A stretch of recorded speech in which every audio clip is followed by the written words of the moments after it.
I've never, ever been the most talented, the most gifted. But I pride myself on, if I'm ever given a task, if I've been ever given an assignment, I was persistent, I was consistent, and I worked hard. No, I did my best not to cut corners. In fact, I didn't want anybody to put me in position just because maybe I said the right thing, or maybe because I was on a certain committee, or maybe because I was connected to a certain group. No, don't do that. Let my work speak for me. Individuals who suffer from imposter syndrome are often individuals who have absolutely positively worked hard. They've persevered. They've gone through the fire. They've done the necessary training. They've got the degrees. They've got whatever is necessary. But there's three things that you've got to do if you struggle with imposter syndrome, and if you're saying to yourself, "I don't deserve to be here. I somehow I got here just because of luck or timing or whatever that is." No. Number one, you got to reframe your thinking.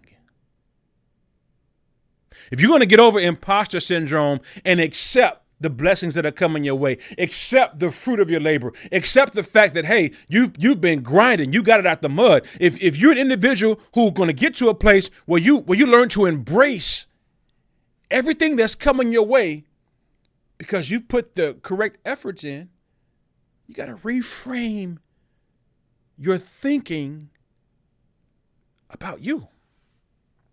You've got to practice. In fact, it's funny because my son, man, he gets up every day, and when I get him out of his bed, there's this huge mirror in the bedroom, and he just stands there with his hands by his side, and he just looks at the mirror. I'm like, what is this dude saying? What is going through his mind? What's going on?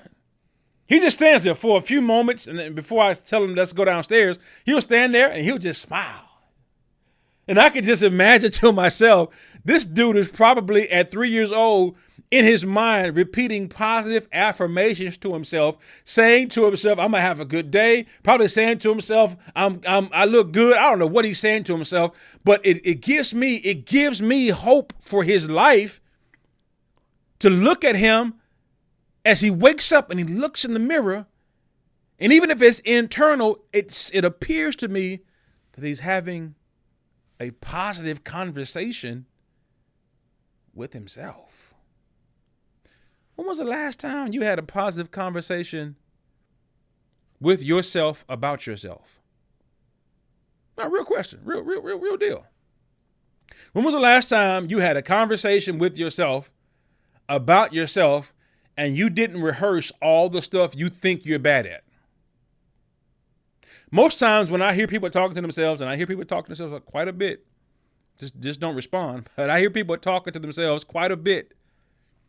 And oftentimes when I hear people talking to themselves, it's not good stuff. It's people talking about, "Oh, I made an error here. Oh man, I'm so stupid." And talking to themselves like, do you realize that the power of life and death is in the tongue?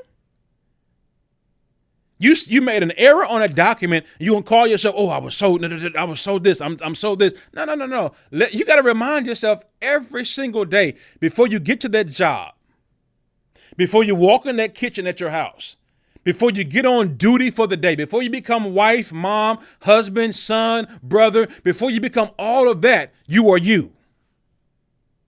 And you got to wake up in the morning and remind yourself that I'm powerful, I'm beautiful, I'm handsome, and this is not arrogance, but I've got gifts that the world needs today.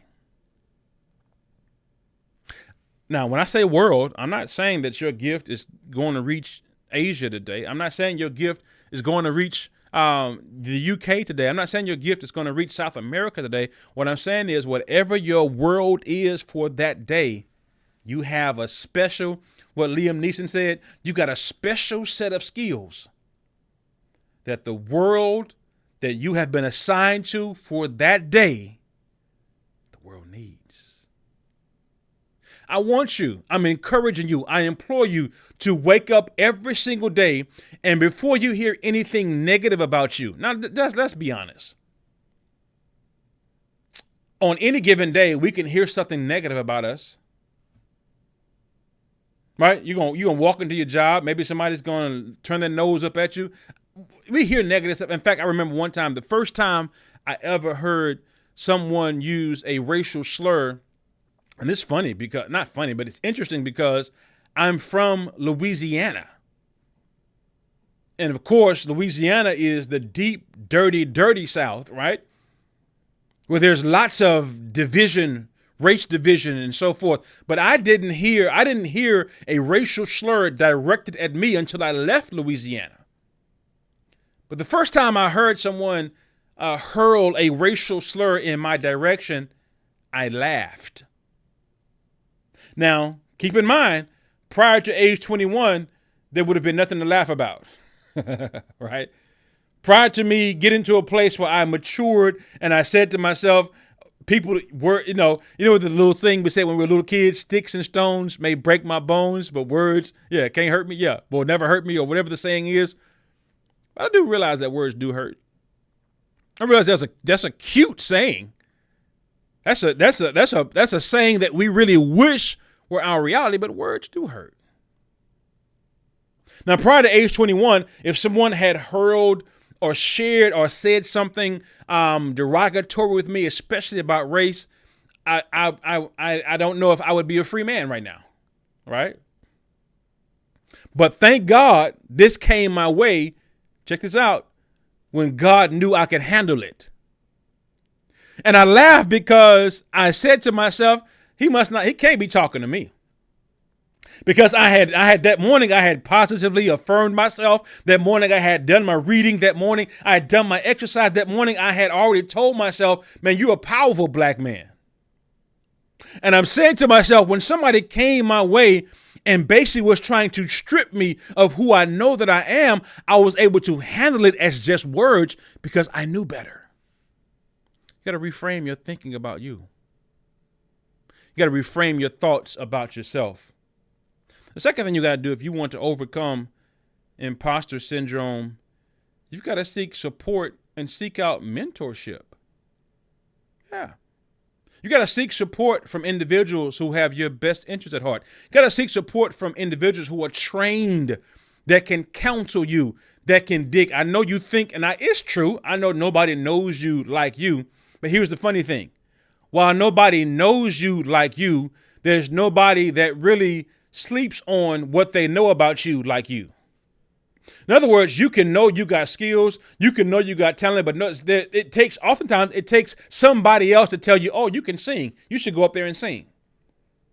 Tell me I'm lying. Yeah, you know full well you've been singing since you were 3 years old, in the mirror, in the bathroom, in the backyard, right? You know you got skills. But it took another person, a second or third party, to tell you, oh, you can sing. Oh, wow. You should go on one of those shows. You should go in the choir. You should join this group. You should join that group.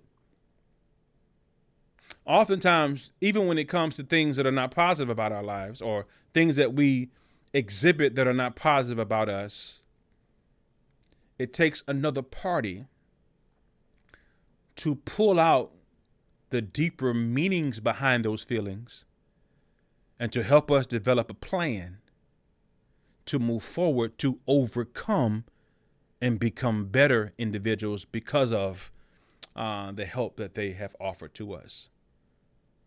So let me encourage you. I know it was taboo in my neighborhood growing up to talk about counseling, talk about getting support, talking about getting a mentor. Why? Because everybody was taught you got to stand on your own 2 feet, be a man, be a woman, don't get no help. If you need help, by all means, get help. And this is not a sponsored ad, right? But I've checked out BetterHelp, and I'm telling you to go check them out. Check out BetterHelp to see what support they can offer you. I promise you, whatever needs that you might have, with regard to counseling and support, they've got everything that you need. Then lastly, if you want to really overcome the imposter syndrome and begin thinking well of yourself, I want to invite you to document and celebrate achievements in your life. One of the things that's powerful, man, I don't do it enough. My wife is awesome at documenting, taking pictures of every single thing. And in the moment, I don't appreciate it. In the moment, I'm like, oh, here we go. Another picture, oh, another video.